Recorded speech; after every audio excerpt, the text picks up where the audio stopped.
This video is brought to you by Dr. Kristen R. Bromley's Guitar Method Book Series and Online Music Academy. Hi, I'm Dr. Kristen Bromley. Welcome to my online academy. I'm thrilled to be here helping you with playing the guitar. In this video, we're going to work on some new ways to strum chords when there are 2 chords per measure. So we've got one way that we've really used a lot in the past, and now I've got a couple new ways that we're going to work on here in this video. We're going to also continue to work, of course, with the D, G, and A7 chord, with the A7 chord being the focus of this lesson. We'll run into some other chords that we've done previously as well, but those are the main chords that we're focused on here in this video. Now, this video does accompany Lesson 6 from my Chords and Harmony Books 1 and 2 method book. If you have that book, you're going to want to turn to pages 38 and 39. We're going to be jamming together on the songs from those pages. Okay, so we'll go ahead and dive in here with the different ways we can handle strumming 2 chords per measure. One of the things that we've done a lot with is use down, down, up for the first chord that happens in a measure, and down, down, up in the second chord that works for a measure. And that continues to be an option. For example, if we were strumming with either one of these strumming patterns that I have up here on the board, whether it be down, down, up, down, up, down, up, or down, down, up, down, up. We've worked on both of these previously.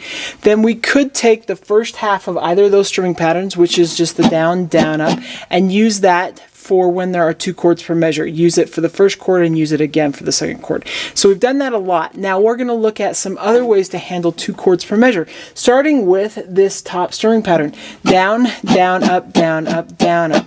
One of the ways to handle 2 chords per measure is to simply change chords on beat 3, where that new chord comes in. And this is speaking, of course, for 4/4 time, where we had the first chord happening on beat 1 and the second chord happening on beat 3.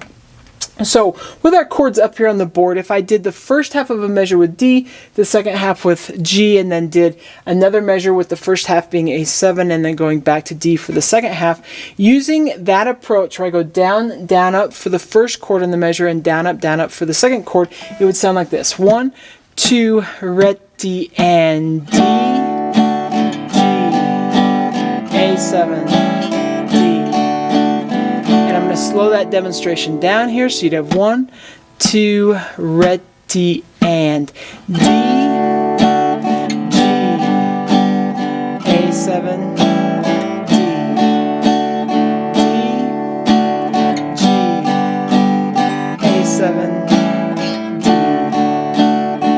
And if I speed that up, we'd have 1, 2, ready, and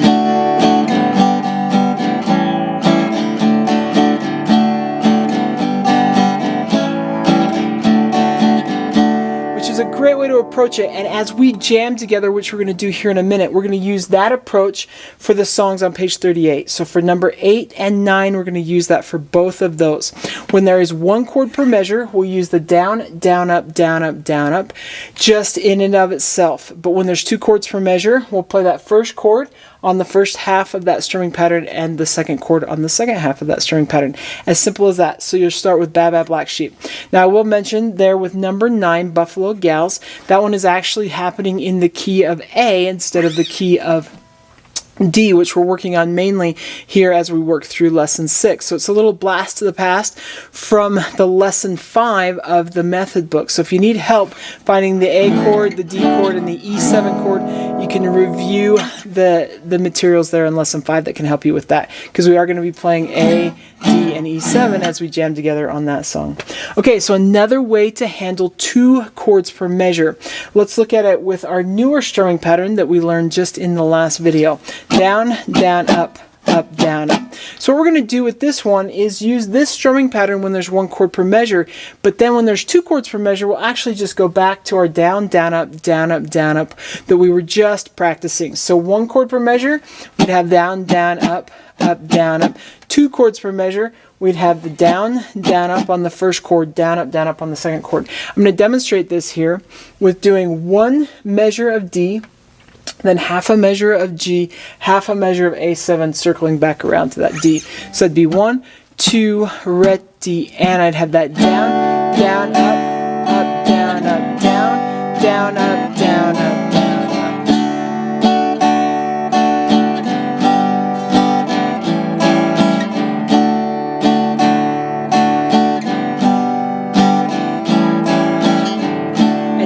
on and so forth. Now that's the strategy we're going to use as we jam together with the songs on page 39.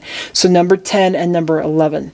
With number 10, there's only one measure that has 2 chords per bar, so that ought to be kind of an easy place to sort of get used to this approach.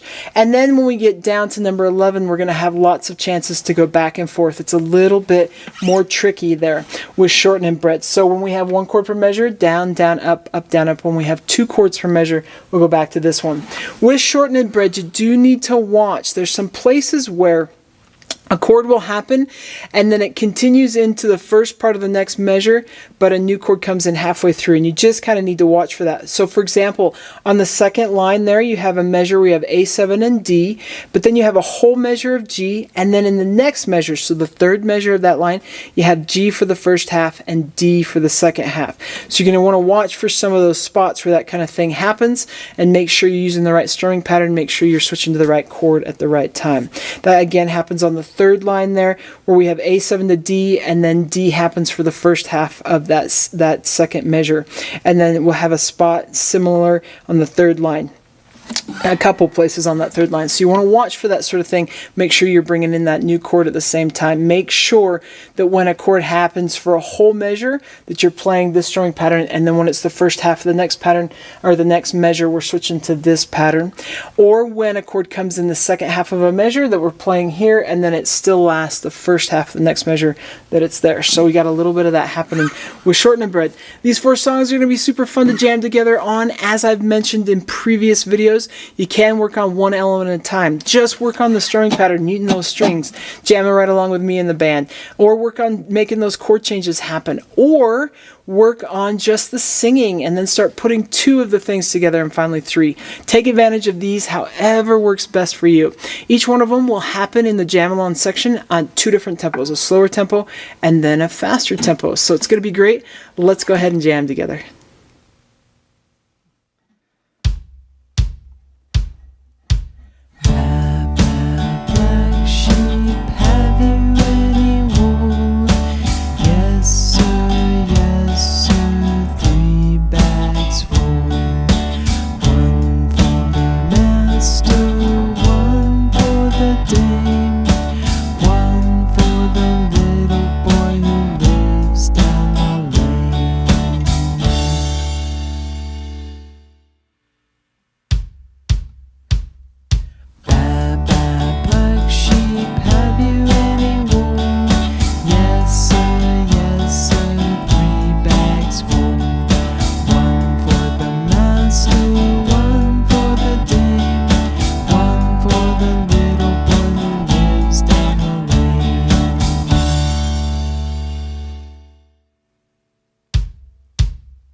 skillet, slip on the lid.